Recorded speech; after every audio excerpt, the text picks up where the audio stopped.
Cafe. Anyway, here we are.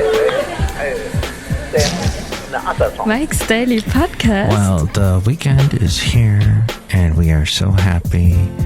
And that ChatGPT thing sang the song. Mike's Daily Podcast. It sang the song. All I did was type in, give me a theme song, and then it came out with it. Oh, wait, I am wrong because I wrote this song before there was ChatGPT over 10 years ago. So I hope you enjoyed the levity at the beginning of the show. Oh, wow. That's it, bro. The end of the show. Mike's Daily Podcast. Oh, no, wait. It's the beginning of the show. That's what we're doing. And it's episode 2599? Mike's Really? Daily $25.99. Podcast. We're almost at 2,600. Yeah. 2,600. Will we make it? Let's see. The last show was called Eddie, and it was not named after your best friend, Ed, who you like to call Eddie. No, it was named after the thing that sometimes when you're on a river and you get into that little part that swirls around and around but doesn't go down the river, it's called an eddy. That's where I was. I was in an eddy on yesterday's show. Yes, they have that name. I guess am I the only one that still uses that? I went river rafting when I was a kid, and that's where I first heard the term. So it's stuck in my brain. And there's a lot of water coming down the mountains because of all the snow starting to melt because it's warming up. Third day of 80-degree weather. Although it was much warmer yesterday. The front panel will close automatically. Please remain seated. Happy Friday. I'm not the only one disappointed that James Corden didn't reunite One Direction on his last show, but at least he'll never have to watch a celebrity eat salmon ice cream with chicken feet. I don't understand that. But apparently that was said, I think, on the internet. A guy unintentionally calling his wife unattractive. What?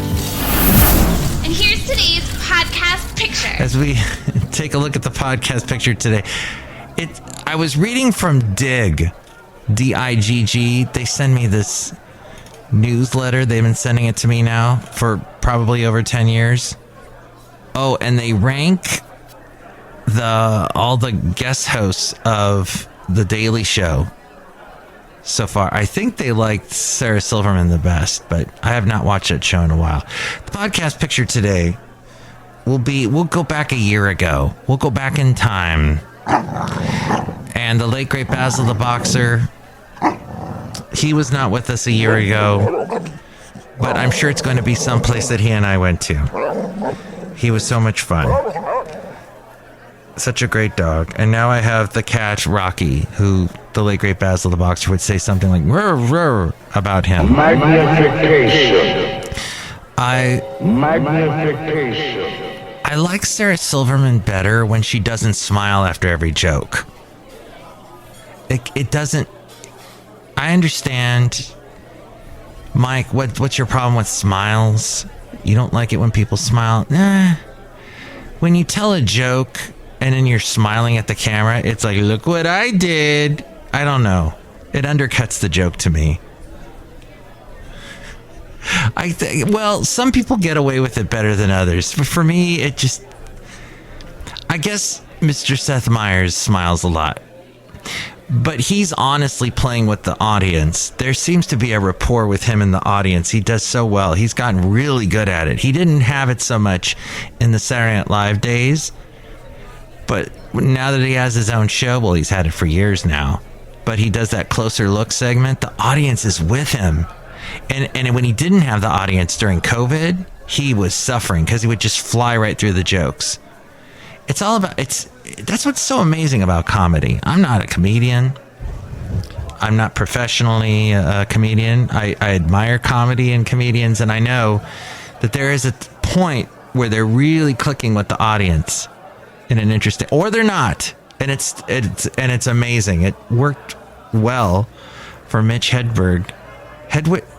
I always get his name wrong, but he was so not clicking with the audience that the famous Comedy Central concert that was recorded, and he thought he was doing such a terrible job, but in fact he was being so completely odd that when he told the joke about the receipt and the donut and all that, it remains timeless, as sadly we lost him years ago. But so this, according to Dig, ChatGPT sat a bunch of professional and academic exams, and it turns out it's pretty intelligent.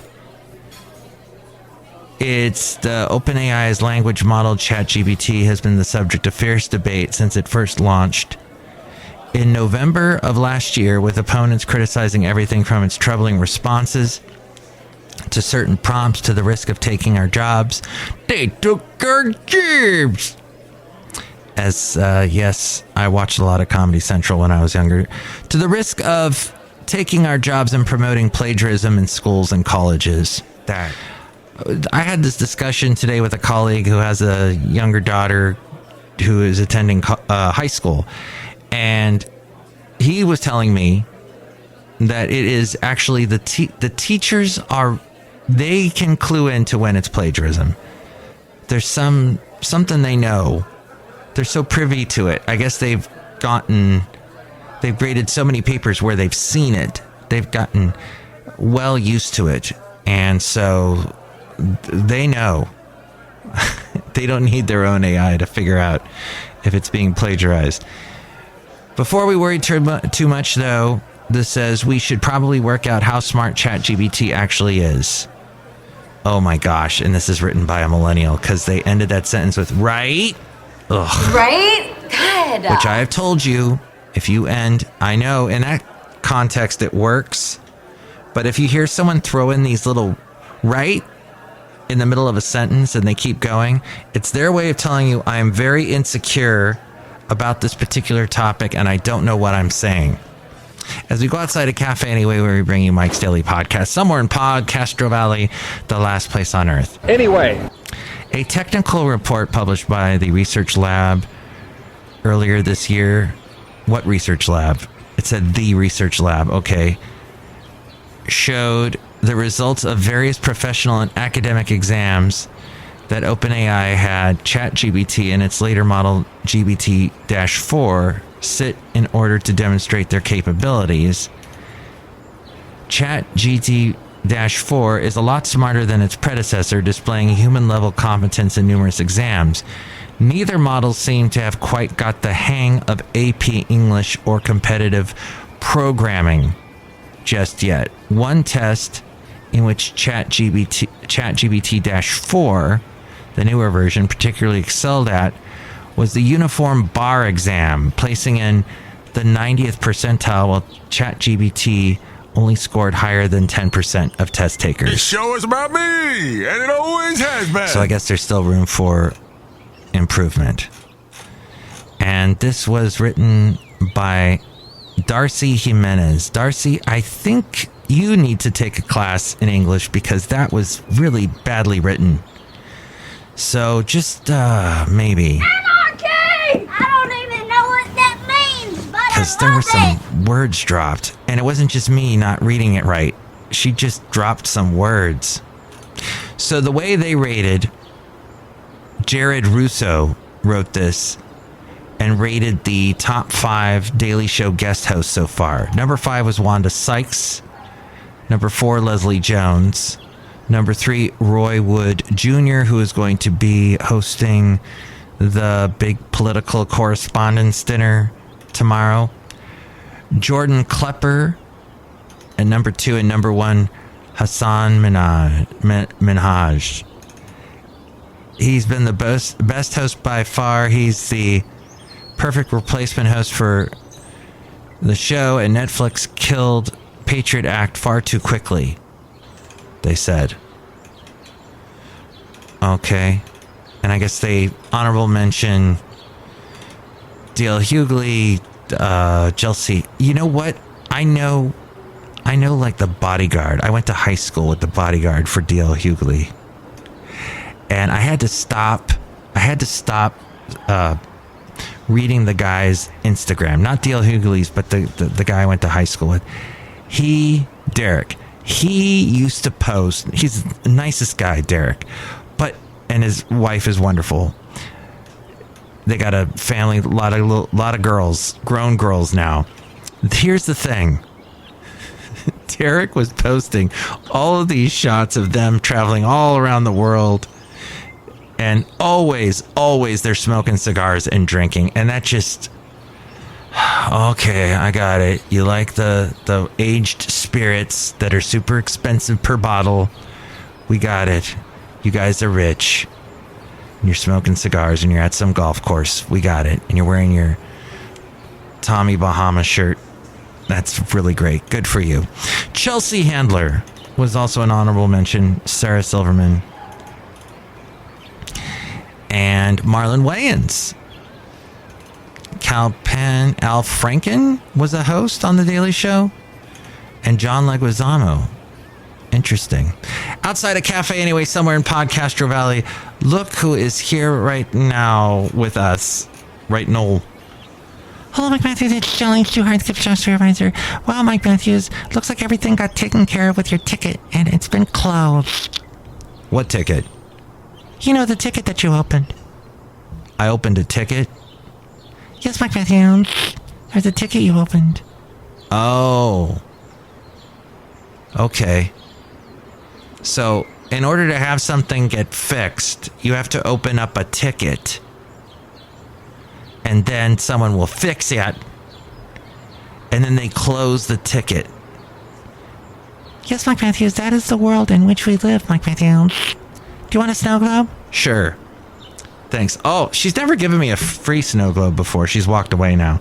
Because I guess the ticket has been closed. Look who else is here. Hello, Mike. This is Floyd the Floorman. And this is John Deere, the engineer. Yes, engineers love to use the word ticket. And we use it often. If you want this fixed, you have to open a ticket. I can't just fix it for you. That's messed up. Why do I have to ask you to open a ticket? Because that's how it works. Otherwise, everybody would be asking us stuff to do all the time, constantly. And we never have time to fix things, Mike Matthews. Do you know what? May is almost here.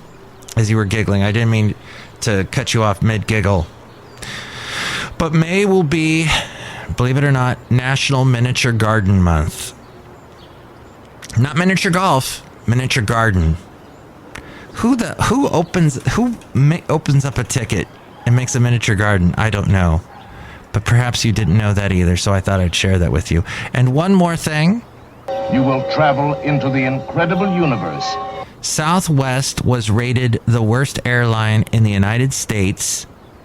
Delta was named the best U.S. airline. This by Wallet Hub. And they were rated number one for the second year in a row. Here's the thing.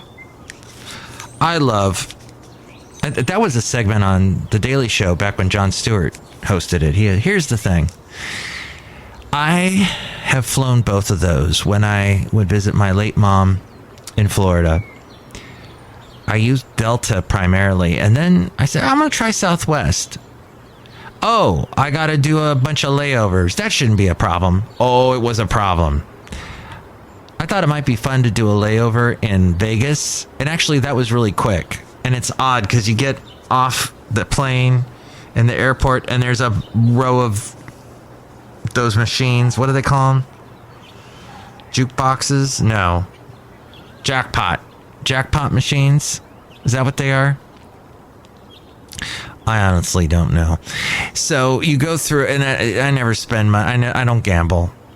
But hey, it was nice to fly into Las Vegas because you saw the beautiful mountains that are all red. And you see the big lake, the Hoover Dam, and all that. Is that what we call it now? Hoover Dam? Or do we call it something else? Lake Mead Dam? It's whatever. So, and then you get on the plane, you got to fly to Florida. It was a long trip. And by the time I saw my mom, I was, because it didn't even take me to Daytona Beach. It took me to Orlando. And then from Orlando to Daytona Beach, you can either take a plane or you take a long shuttle where somebody has been smoking the whole trip to pick you up. And you're sitting in a cloud of cigarette smoke. Oh, that basically defines all of Las Vegas. It's a cloud of cigarette smoke everywhere you go. It's that's what I've discovered. Boulder Dam. No?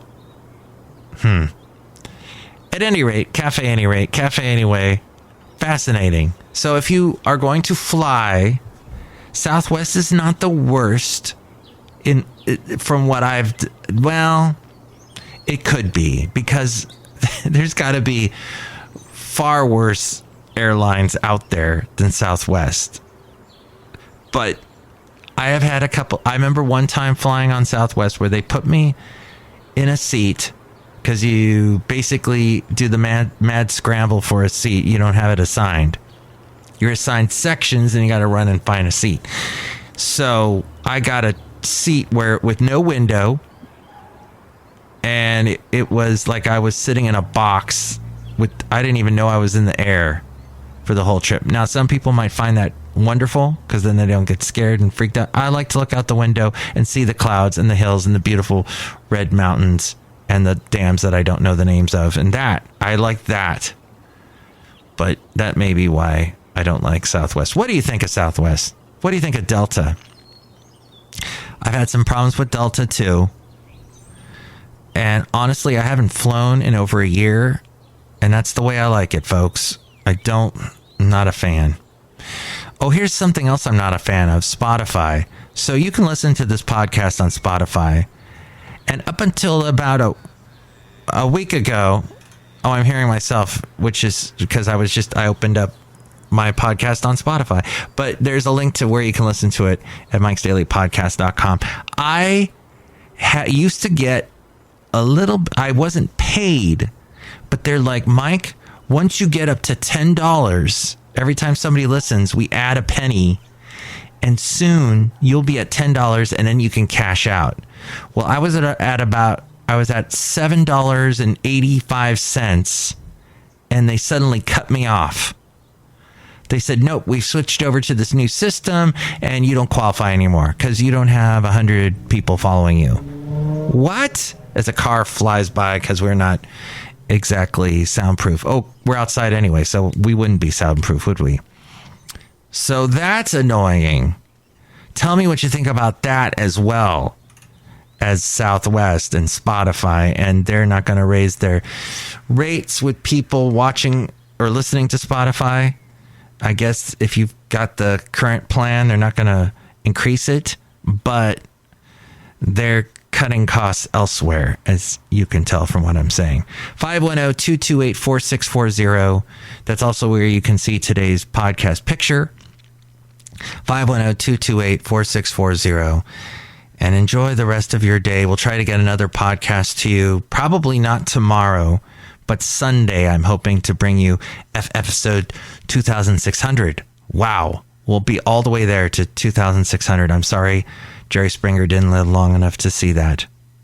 Not that he's ever heard of me or my podcast, but, you know, you never know. You never know. That's the joy of doing a podcast or a YouTube channel. You never know who's watching or listening, or if you're on the radio listening, or if you're just about to fall asleep because Mike is talking so softly. Thank you for listening. And with more ways to reach me, it's A-Frame.